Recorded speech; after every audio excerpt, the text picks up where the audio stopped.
For most of human history, Africa was not a blank space waiting to be taken. It was a continent of kingdoms, trade routes, cities, and systems that had evolved over centuries. Empires rose and fell there long before Europe began to look outward. Gold flowed north from West Africa. Ivory, salt, textiles, and knowledge moved across deserts and seas. Africa was connected to the world, but it was not owned by it. That would change, quickly and violently, in the late 19th century. The scramble for Africa did not begin with conquest. It began with confidence. European powers believed they had solved the problem of power. Industrialization had given them machines, ships, weapons, and wealth at a scale never seen before. They believed this progress proved superiority, not just in technology, but in civilization itself. Africa, to them, appeared underused, unmanaged, and open for improvement. This belief would justify almost everything that followed. Before the scramble, European presence in Africa was limited. Coastal trading posts, forts, agreements with local rulers. The interior remained largely independent, not because Europeans lacked curiosity, but because they lacked the ability to survive there. Disease, climate, and logistics made deep penetration impossible. Africa was not unconquered, it was unconquerable with the tools Europe had at the time. That changed in the 19th century. Quinine reduced the threat of malaria. Steamships navigated rivers once closed to outsiders. Railways made supply lines possible. Modern weapons shifted the balance of power instantly. Africa did not suddenly become weaker. Europe became capable of sustained intrusion. At the same time, Europe itself was changing. Industrial economies needed raw materials: rubber, copper, palm oil, cotton. Markets were needed for finished goods. Investment opportunities were sought as competition intensified at home. Africa became not just a place, but a solution to European problems. Politics accelerated the process. European powers feared being left behind. If one empire expanded, others followed. Expansion was no longer about profit alone. It was about status. Maps mattered. Territory equaled prestige. Empty spaces on the map were seen as failures of ambition. The turning point came not in Africa, but in Europe.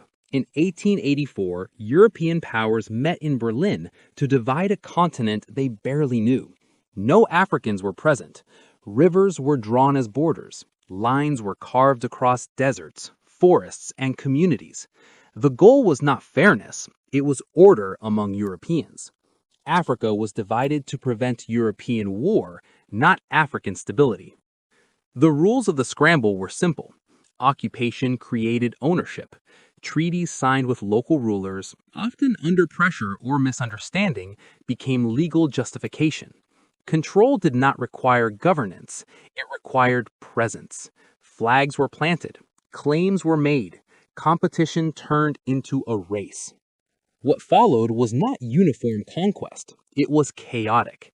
Different empires used different methods. Some relied on military force, others on indirect rule. Some exploited existing hierarchies, others destroyed them. But the outcome was the same. African sovereignty disappeared in decades. Economics structured the empire. Colonies were not designed to develop themselves, they were designed to extract. Railways did not connect cities to each other, they connected mines to ports. Roads led outward, not inward. Agriculture shifted toward export crops, often at the expense of food security. Labor became a problem. Extraction required workers. When voluntary labor was insufficient, coercion followed. Taxes were imposed payable only in cash, forcing people into wage labor. Failure to pay meant punishment. Traditional economies were dismantled to make participation unavoidable. Violence enforced the system. Rebellion was met with force. Resistance was labeled disorder. Entire communities were punished for defiance. In some regions, population collapsed.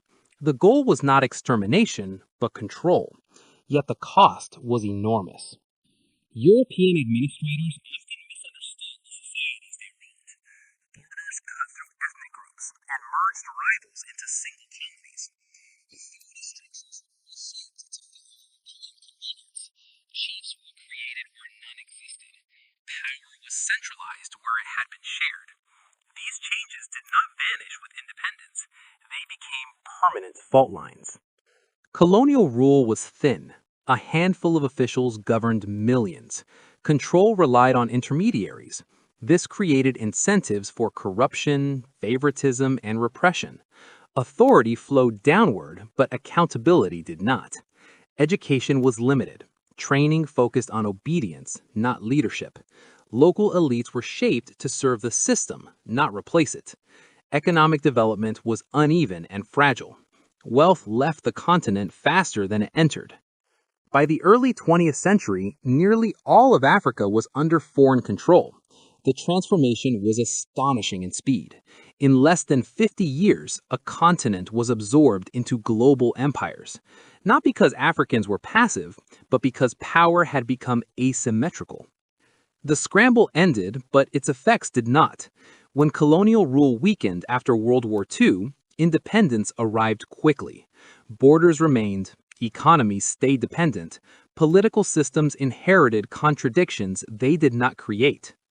The scramble for Africa was not a single event. It was a process driven by fear, competition, and belief in progress without consent. It reshaped the continent not to fail, but to serve purposes defined elsewhere. Africa did not lose its history during the scramble. It was overwritten. And overwritten history does not disappear. It resurfaces again and again in conflict, in borders, and in economic struggle. Empires came and went. Lines remained. That is how an empire took a continent. Not all at once, not by destiny, but through systems that rewarded speed over understanding and power over responsibility.